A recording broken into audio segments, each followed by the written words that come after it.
Where was the response to black gay men dying in the streets, not from gunshots, not from police brutality, but from HIV and AIDS?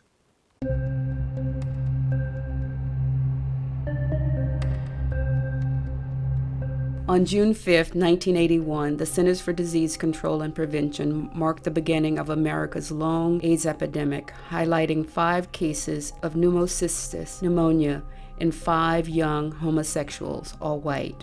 Duncan Teague, a married Unitarian Universalist minister who is HIV negative, has been involved in HIV activism for over 3 decades. The AIDS epidemic was already in full bloom the year Duncan Teague moved to Atlanta. 4 years earlier, the disease didn't even have a name. Now it was considered the leading cause of death among single middle-aged men. The spread had become so fierce, in fact, scientists and public health authorities feared the disease could impact millions before even a vaccine could be found. When I arrived in '84, the epidemic wasn't as present here in Atlanta.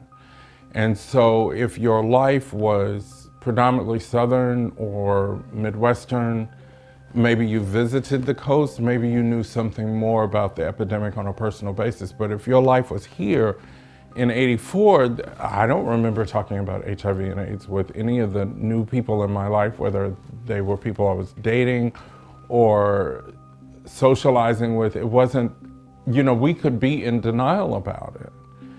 By 2 years later, we all knew somebody. By 2 years after that, we all had lost somebody. Up until then, Teague, then 24 and openly gay, had been pretty much watching the epidemic unfold on the Phil Donahue show. I must say that if you were following what they preach and not having homosexual or taking drugs, nobody would be in this situation. If nobody was shooting drugs. Practicing heterosexuality country has an obligation to follow the Catholic But where did teachings. it come from? Tell me why 95% of the people who have AIDS in Africa are heterosexual. Does that mean heterosexuality is Maybe evil? in Africa, but that's not the case here in America.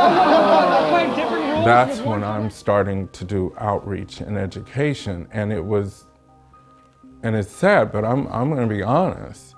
There was some deliberate denial about the epidemic because of who it was affecting. And we weren't helped by some mishaps on the part of public health. I mean, the whole business about Haitians and drug users and gay men made people say, oh, that's not me. If you look at today's numbers, if current rates persist, 1 in 2 black, gay, and bisexual men will receive an HIV diagnosis in their lifetime. It is as if no one has ever talked about black men who have sex with men and HIV. Not only were we not talking about HIV, we'd forgotten what happens when vulnerable communities do not have access to quality health care, which may mean death.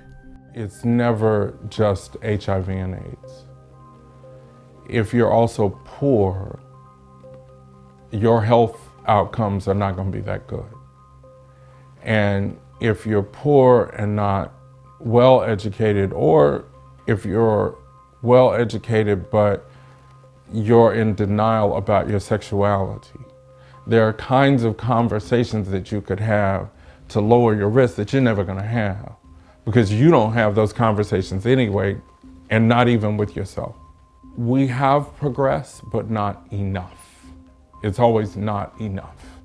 Why, when rates for all other groups have decreased, are black gay men who have sex with men still disproportionately represented in an epidemic that was once considered a white gay male disease? I'm still waiting for us to own the epidemic and own and love those people who have HIV and AIDS into the better part of our healthy community in a way that we've never done before.